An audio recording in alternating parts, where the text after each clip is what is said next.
สวัสดีพ่อแม่พี่น้องสบายดี FC หมดทุกคนเด้อบ่ว่าสิเป็น FC ทางฝั่งลาวฝั่งไทยและต่างประเทศเด้อมื้อนี้น้องอยู่ก็คือสิพาทุกคนไปย่างเลาะบึงห้างที่ใหญ่ที่สุดในประเทศลาวในตอนนี้เลยก็ว่าได้นะทุกคนซึ่งชื่อว่าห้างเมกะมอลล์ประตูไสนั่นเองเนาะพี่น้องเนาะก็คือเพิ่นหันนะยังบ่ทันเปิดเป็นทางการเทื่อเนาะแต่ว่าเพิ่นให้คนนอกเข้าไปชมได้เนาะทุกคนก็คือจะเปิดเป็นทางการวันที่8เดือน8นี้เนาะทุกคนแต่ว่าคนนอกสามารถย่างไปเลาะชมได้เพื่อเทสระบบในห้างเนาะทุกคนก็คือน้องยูเห็นเขาจะไปรีวิวหั่นนะป้าคนไปหลายเทหลายว่าพี่น้องขนาดยังบ่ได้เปิดได้คนหลายแฮงและอีกอย่างก็คือแบบป้าห้างที่แบบใหญ่ที่สุดเลยทุกคนคือแบบอลังการสุดๆเลยนะตื่นเต้นแฮงผู้ใดที่ได้ไปแล้วคือแบบครบทุกอย่างทุกอันที่อยู่นั้นเลยทุกคนบอกว่าสิเป็นแบรนด์เนมห้างอาหารที่แบบเป็นสาขาแฟรนไชส์จากต่างประเทศจังซี่นะก็เอามาเปิดอยู่ลาวบางคนก็คือแบบดีใจแฮงที่แบบบ่ได้รับฮิ้วแล้วแต่ว่ามีอยู่ลาวแล้วจังซี่นะทุกคนแล้วมื้อนี้น้องยูก็เลยสิพาทุกคนไปย่างเลาะชมเบิ่งบรรยากาศนำกันเนาะซึ่งบอกเลยว่าน้องยูเองก็ตื่นเต้นแฮงเนาะพี่น้องเนาะเดี๋ยวสิได้พาทุกคนไปย่างเลาะนางชมนำกันเนาะไปเดี๋ยวเฮาไปกันเลยเนาะพี่น้องเพื่อบ่เป็นการซักษาเสียเวลาแล้วก็ตื่นเต้นสิได้ให้ทุกคนเบิ่งชมนำกันเนาะห้างใหม่ใจกลางเมืองนครหลวงเวียงจันทร์เป็นห้างที่ใหญ่ที่สุดในลาวเลยก็ว่าได้ในตอนนี้นะทุกคนจะเปิดใช้บริการในวันที่8เดือน8นี้แล้วไวๆนี่เนาะแต่ว่าตอนนี้เพิ่นก็ให้คนนอกเข้าชมได้นะทุกคนคือบอกเลยว่าป้าคนแห่มาหลายแฮงแล้วมื้อนี้เฮาก็สิบ่พลาดเนาะพี่น้องเนาะคือบอกเลยว่าใหญ่แท้ใหญ่ว่าเป็นห้างใหญ่ที่สุดในลาวเลยในตอนนี้ในคณะนี้เนาะทุกคนเนาะชื่อห้างว่าก๊อกเมกาประตูไสนั่นเองนะทุกคนใกล้กับประตูไสแล้วก็ใกล้กับธาตุหลวงแฮงเป็นจุดใจกลางของนครหลวงเลยแบบไผสามารถไปทางใดก็สามารถลงมาวันนี้ได้จังซี่เบิ่งบรรยากาศตอนนี้คือแบบรถติดแฮงพี่น้องแล้วตอนนี้น้องยูก็ข้ามมาฝากตึกห้างแล้วทุกคนเดี๋ยวสิพาทุกคนไปย่างเลาะบึงข้างในเนาะว่าสิตื่นเต้นและก็สีงามซ้ำใดพี่น้องนี่ไปทุกคนเดี๋ยวสิพาทุกคนย่างไปเลาะชมบึงบรรยากาศข้างในนำกันเนาะว้าว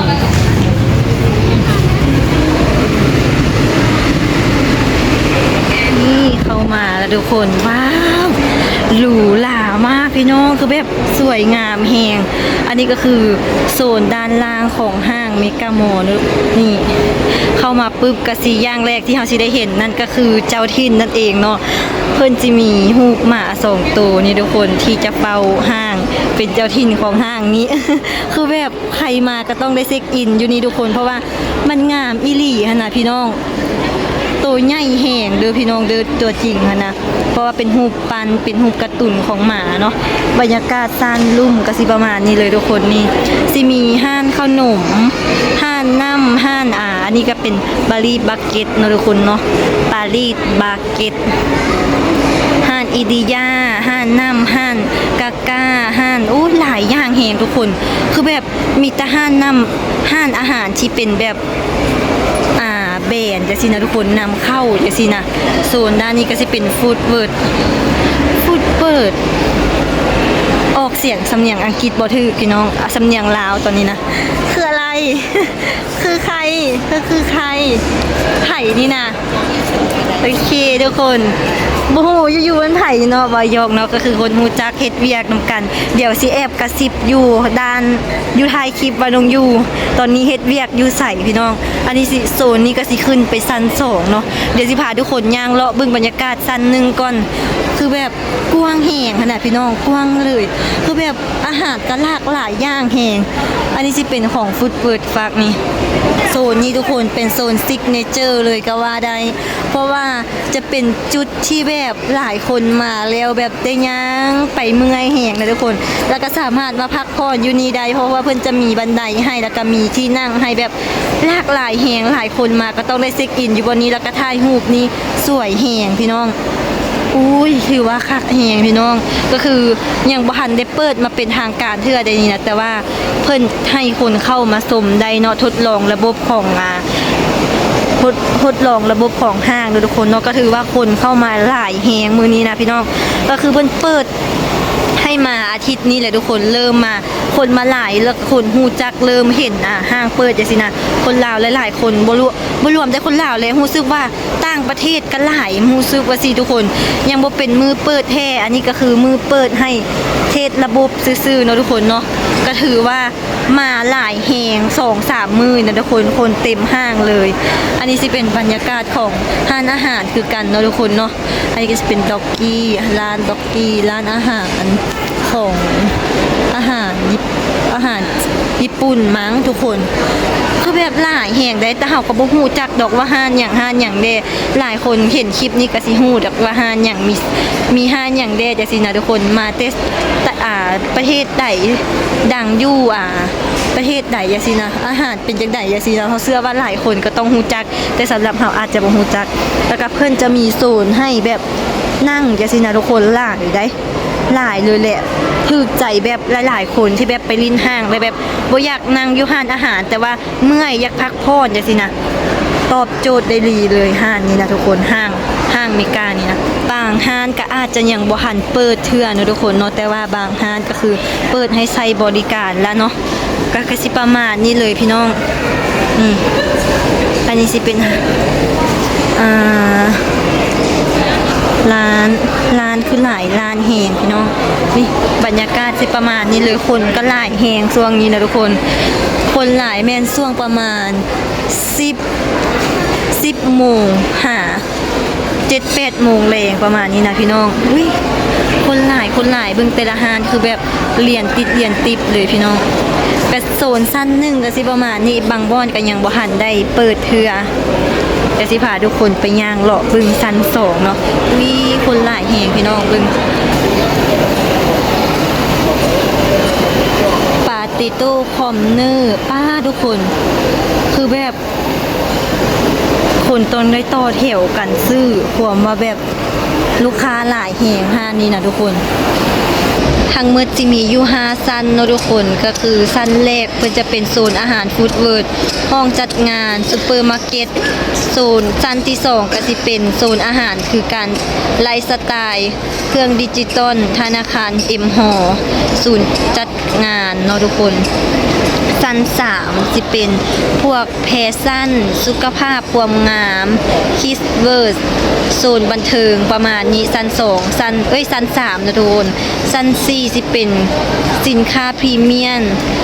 และสินค้าคัดสรรจากทั่วโลกของฝากลาวโคลาวโทเปียเนาะทุกคนชั้นที่4ชั้นที่5สิเป็นห้องรับห้องแขกพิเศษนั่นเองเนาะทุกคนเนาะก็คือห้อง VIP รับห้องแขกผู้ใหญ่รวมทั้งหมดสิมีอยู่5ชั้นไปเดี๋ยวเฮาสิพาทุกคนไปบึงชั้น2นำกันเนาะอันนี้สิเป็นชั้นแรกแล้วทุกคนชั้น1เดี๋ยวสิพาทุกคนขึ้นไปชั้น2โอ้โหกล้องเราก็คือแบบมัวแหงป่ะทุกคนคือแบบเซ็กอินตอนนี้นะดังทะลุเลยเพราะว่าเป็นห้างที่เปิดใหม่เด้แล้วก็คนบ่ค่อยได้แบบมาเห็นไลฟ์สไตล์จังซี่นะเพราะว่าเห็นแล้วก็รู้สึกตื่นเต้นว่า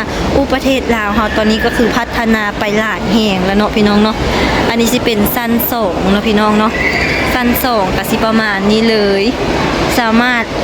มาบึ้งวิวได้อย่างสินะทุกคนคือแบบชมวิวอย่างสินะเลิศเลยแหละชั้น2ชมวิวชั้น1สิมีห้านอาหาร on the table เนาะทุกคนเนาะแล้วก็สิเป็นห้านอาหารจำพวกแบรนด์แบบนี้นะทุกคนจำพวกแฟนสายบ่แม่นแบรนด์เนาะลงความจำพวกแฟนสายแบบห้าน PR SNP อาหารไทยแล้วก็พวกเบเกอรี่อาหารโซนนี้เนาะทุกคนนี่ธนาคารก็สิขึ้นมาชั้น2แล้วก็สิมาอยู่ฝากนี่เลยเป็นของธนาคารอินโดไชน่าเนาะพอใดที่แบบสิมากินข้าวเนาะต้องมาเติมบัตรอยู่ที่ธนาคารก่อนพี่น้องแล้วก็ซิกเนเจอร์นี่คนขายาว คือแบบโอ้โห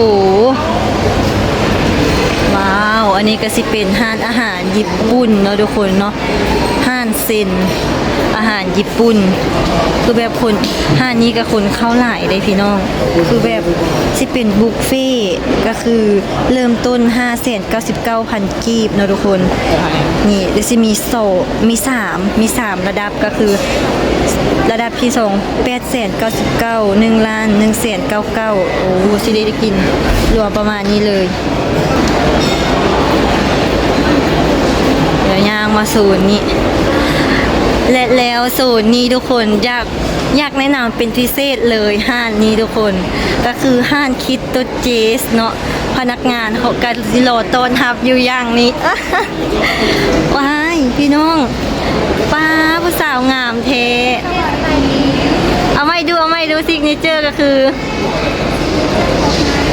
เป็นปาร์ตี้ทางเราคู่เงินโฮมพิโตเจนถ้าสนใจนะครับอาหารประเภทใดเป็นพิเศษของเรา โอ้โหก็คือทุกคนเข้ามาแล้วสิเจอผู้สาวต้อนรับอยู่ห้านนี้เลยทุกคนก็คือมีแต่คนงามๆเป็นอาหารจีนสไตล์ฮ่องกงเนาะก็คือแฟรนไชส์ของประเทศของประเทศสิงคโปร์แฟรนไชส์ของประเทศสิงคโปร์เดี๋ยวชิมาแนะนำก่อนทุกคนต้องคำความรู้จักและถ้าเข้ามาห้างเฮาก็สิได้เห็นผู้จัดการคนสวยของเฮานั่นเองเนาะ ตอนนี้ที่ให้ผู้จัดการเพิ่นรับพนักงานก่อนเดี๋ยวเฮาก็สิพาทุกคนไปเลาะบึ้งแต่ละโซนว้าวพากันไปสิได้กันมาเด้นี่นะแม่นไปบึ้งเด้ออยู่ช่อง YouTube เด้อแต่งตัวบักงามๆเลิศๆห้านนี้มีแต่คนงามๆพี่น้องห้านนี้นะเลิศแหงอันนี้ก็สิสไตล์ประมาณนี้เลยพี่น้องนี่ว้าวทุกคนคือบอกเลยว่าตอนนี้กำลังคึกคักคึกคืนแห่งพี่น้องเพราะว่าอยู่ด้านลุ่มเนาะจะเป็นโซนอาหารของฟู้ดเวิร์ดทุกคนคนส่วนหลายก็สิเป็นเลิกการ12 โมงเที่ยงอย่างสินะมากินข้าวอย่างสินะพี่น้องหลายแห่งอันนี้คือบรรยากาศอยู่สั้นลุ่มเนาะทุกคนเนาะส่วนหลายสั้นลุ่มก็อาจจะได้เปิดมือตุกห้านแล้วเนาะแต่ว่าสั้น2ก็อาจจะมีบางห้านที่ยังบ่ทันได้เปิดเป็นจังใดกันบ้างทุกคนเฮาเลาะเตชั้น1ไปฮอดชั้น2แล้วตอนนี้ก็คือสิพาทุกคนย่างไปบึ้งชั้น3เนาะซึ่งเฮาเองก็ยังบ่เคยไปชั้น3เทื่อในตอนที่เพิ่นจัดแล้วทุกอย่างเคยไปแต่ตอนที่ยังแบบหากเอาเครื่องเข้าจังซี่นะทุกคนยังบ่เคยไปตอนที่เพิ่นเฮ็ดแล้วจังซี่มาบึ้งกันว่าชั้น3สิเป็นจังใดเนาะพี่น้องเนาะตอนนี้ก็คือแบบแต่ละอย่างอำนวยความสะดวกแฮงพี่น้องมันสิมีทั้งหมดอยู่5ชั้นแต่ว่าชั้นที่5บ่แน่ใจว่าสิขึ้นได้บ่แต่ก็สิพาทุกคนเลาะเบิ่งทุกโซนทุกชั้นเนาะตอนนี้เฮาก็ขึ้นมาฮอดชั้น3แล้วชั้น3นี่สิเป็นศูนย์ความงามจังพวกสุขภาพประมาณนี้หลายอย่างและเครื่องแบรนด์แฟชั่นนี่ทุกคนว้าวอันนี้สิเป็นศูนย์แบรนด์เครื่องแบรนด์ประมาณนี้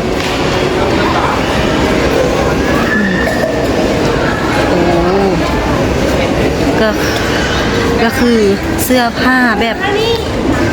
หลายแหงพี่น้องบรรยากาศชั้น3ก็สิประมาณนี้เลยส่วนหลายก็สิเป็นเครื่องแบรนด์ประมาณนี้ทุกคนนี่สายคอปลอกคอกปลอกแขนโมงประมาณนี้ทุกคนกระเป๋าอย่างสิโซนชั้น3อันนี้เนาะพี่น้องเนาะประมาณนี้เลยชั้น3พี่น้องอาจจะบ่ได้เลาะไปทั่วหมดทุกมุมทุกเจแต่ก็สิถ่ายบรรยากาศคร่าวๆให้ทุกคนเบิ่งว่าแต่ละโซนเป็นจังไดลักษณะแบบใดมีเครื่องหยังแด่จังซี่นะทุกคนนี่ผู้ใดที่แบบจะมาลาวเนาะแนะนำเลยห้างใหม่ใจกลางเมืองเลยทุกคนเป็นห้างที่แบบคนกำลังให้ความสนใจหลายในตอนนี้นี่ชั้น3เนาะทุกคนเดี๋ยวสิพาทุกคนขึ้นไปบึ้งชั้น4จะมีอย่างเดชั้น3นี่เดี๋ยวไปบึ้งฝากนั้นก็เนาะทุกคนยังบ่ได้ไปบึ้งฝากนั้น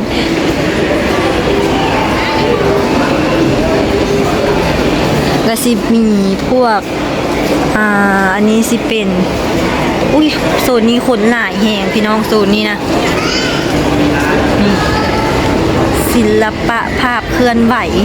เดี๋ยวสิให้ทุกคนเบิ่งเนาะว่าเป็นจังไดลักษณะข้างในแต่เฮาอาจจะบ่ได้เข้าไปเนาะพี่น้องเนาะแล้วสิเป็นพวกโซนถ่ายรูปจากตู้จากข้างในตู้ประมาณนี้นะเข้าไปถ่ายข้างในแล้วก็เอารูปออกมาสิพี่น้องนี่ก็สิได้รูปลักษณะแบบนี้อันนี้ก็คือแต่ละคนเขาจะเข้าไปถ่ายรูปในตู้ก็สิประมาณนี้เลยทุกคนข้างในศิลปะภาพเคลื่อนไหวอีกอาจจะเป็นแบบจินสิว่าจังไดทุกคนจะสิชื่นรูปให้เบิ่งเอาซะขึ้นวิดีโอให้เบิ่งซะว่าข้างในเป็นจังไดโซนด้านนี้เนาะทุกคนของชั้น3ก็สิเป็นเครื่องลิ้นเด็กน้อยจังซี่นะพาลูกมาเลาะมาช้อปปิ้งจังซี่นะเป็นเครื่องลิ้นแล้วก็เป็นบอลลิ้นเด็กน้อยจังซี่นะพี่น้องโอ้ครบจบเลยที่นี่ที่เดียวคือแบบครบทุกอย่างนี่เอาลูกมาเลาะจากสีนะทุกคนแล้วก็มาลิ้นเครื่องลิ้นแล้วก็ระหว่างที่ลูกลิ้นเครื่องลิ้นอยู่เฮาก็สามารถบึ้งลูกแล้วก็เห็นลูกได้น้ำเนาะทุกคนเนาะเพิ่นจะมีโฮงเพิ่นจะมีแบบห้านน้ำไว้นั่งท่าลูกแบบเวลาหิวบ่จังซี่ก็สามารถสั่งซื้อแบบอยู่นี้ได้อีกจังซี่นะทุกคนบ่ต้องท่าแบบโอ้ยอยากกินน้ำเด้อก็สิไปย่างรอไปซื้อน้ำแล้วปะลูกไว้จังซี่นะอยู่บนนี้เพิ่นเฮ็ดครบจบอยู่ที่นี่เลยเพิ่นได้อยากกินน้ำอยากกินขนมจังซี่อยู่บนนี้ก็มีเนาะแล้วก็บึ้งลูกไปนำไปทุกคนเดี๋ยวเฮาสิพาทุกคนขึ้นไปบึ้งชั้น4อันนี้ก็สิเป็นบรรยากาศของชั้น3สิประมาณนี้อันนี้เป็นโซนเครื่องเล่นเด็กน้อยเนาะสิไปบึ้งอยู่ชั้น4นำกันบัดนี้อันนี้ก็สิเป็นโซนชั้น3เนาะพี่น้องเนาะว้าวโซนชั้น3คือแบบขึ้นมาแล้วคือแบบตะลึงเลยพี่น้องบ่มีหยังพี่น้องเป็นโซนชมรมรถเนาะโซนชั้น3นี่เนาะนี่โคลาวโทเปียทุกคนขึ้นมาแล้วก็สิเป็นประมาณนี้เลยคือแบบโอ้โหลุดมาในอีกโลกหนึ่งพี่น้องคือแบบป้าฟิลคาเฟ่แต่ว่าอยู่ในห้างแต่โบแมนคาเฟ่จากจีนะทุกคนเลิศบ่เลิศเลยแหละพี่น้องเลิศสุดๆเลยแหละพุ่นนะเข้ามาแล้วคือแบบฟิลเฮาอยู่ในแบบอีกโลกหนึ่งที่มีต้นไม้และก็ดอกไม้แบบหลากหลายสีแบบอุ้ยเห็นแล้วก็แบบป้ามันงามอีหลีนะพี่น้องตัวจริงงามก็ในรูปดอกแต่ว่าอาจจะในรูปนี่คือเป็นตามกล้องของน้องยูเองบ่งามแต่ว่าตัวจริงนี่งามแฮงเด้อพี่น้องป้าเลิศเลยแหละอุ๊ยอยากถ่ายรูปเด้แต่ว่ามาผู้เดียวก็เลยว่าถ่ายรูปบ่มีตากล้องให้บ่แม่คือแบบเข้ามาในโลกอีกนึงเข้ามาในอีกโลกนึงเลยแล้วก็แบบเข้าลอดอุโมงค์มาแล้วก็สิมาเจอแบบโซนจังซี่นะพี่น้องคักแหงสิเป็นโซนซุ่มหลุมรถเนาะพี่น้องเนาะประมาณนี้โซนนี้นะว้าวเลิศงามแหงพี่น้องบอกเลยว่าคลิปนี้นะนับจำนวนที่น้องยูเอาหลายที่สุดจะเป็นคำใดก็คือคำว่างามแหงคือแบบคำนี้แหละว่าหลายที่สุดลอดมาอุโมงค์นึงแล้วก็ทะลุมาอีกอุโมงค์นึงจังซี่นะทุกคนนี่